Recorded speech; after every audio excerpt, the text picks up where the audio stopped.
Hi, I'm Matt Dietrich, and welcome to another edition of Only in Illinois, your weekly video recap from Reboot Illinois.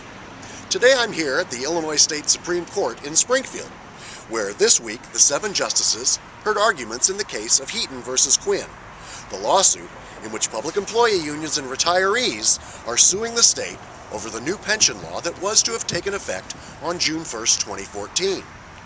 The plaintiffs say the law violates the state constitution's prohibition on reducing pension benefits to members of public employee pension systems. The law puts a limit on the amount of income that can be applied to a pension, it raises the retirement age for current employees, and it ends the current practice of giving retirees 3% annually compounded increases on their pensions every year. The state argues that Illinois is in a state of financial emergency because of pension debt. It says that with 25 cents of each dollar in state revenue now going into pension systems, the state can't meet its obligations to other vital areas of government, such as education and public safety.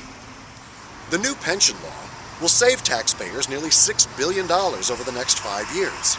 More importantly, it would eliminate over the next 30 years the estimated $100 billion in unfunded pension liability the state now faces. Without it, pensions soon will consume 1/3 of all state revenue, and at the current pace, the retirement funds themselves will soon become insolvent. That would leave thousands of public employees without retirement income. But does the current pension situation really constitute an emergency, as the state says? Or is the real cause mismanagement by politicians who already have the power to resolve the pension crisis without invoking special powers? Those questions loomed large as both sides presented their arguments.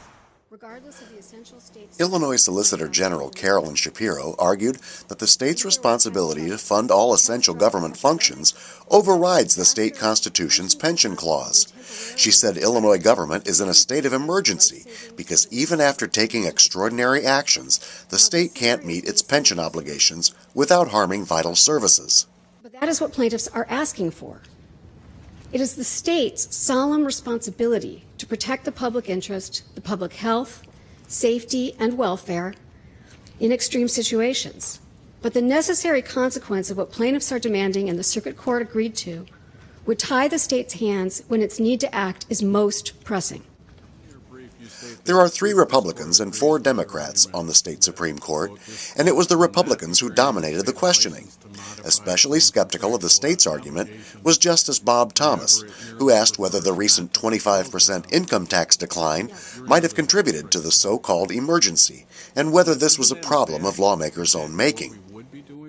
If the court holds that the state can invoke its police powers to violate core constitutional guarantees to respond to an emergency that at least arguably the state itself created, then aren't we giving the state the power to modify its contractual obligations whenever it wants?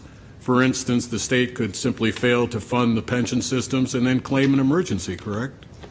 On the other side, plaintiff's attorney Gino DeVito said the request to violate the Constitution's pension clause was exactly the kind of situation the framers of the 1970 Constitution wanted to thwart by including such a strong standalone provision.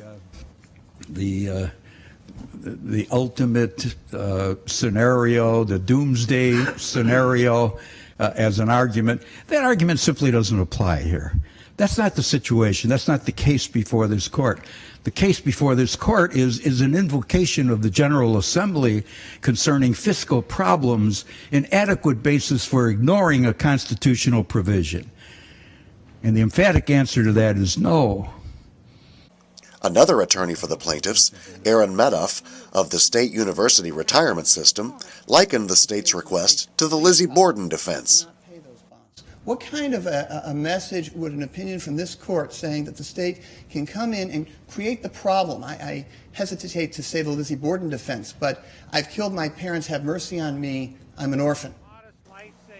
After the proceedings, a group representing the plaintiffs reiterated its belief that the pension reform law is unconstitutional and will be found as such by the Supreme Court. Who earn modest pensions and always paid their share shouldn't be punished for the failures of politicians.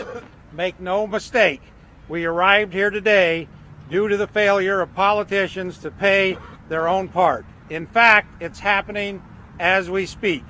The governor pushed for the expiration of the 2014 income tax rates, resulting in tax breaks that disproportionately benefit wealthy people and corporations. Now he's pushing for extreme pension cuts in effect to pay for those tax giveaways. In November of 2014, the Circuit Court ruled that SB 1 was unconstitutional and void in its entirety. Having concluded our argument in front of the Illinois' highest court, we believe they will agree that this pension theft litigation is unconstitutional. For Reboot Illinois, I'm Matt Dietrich.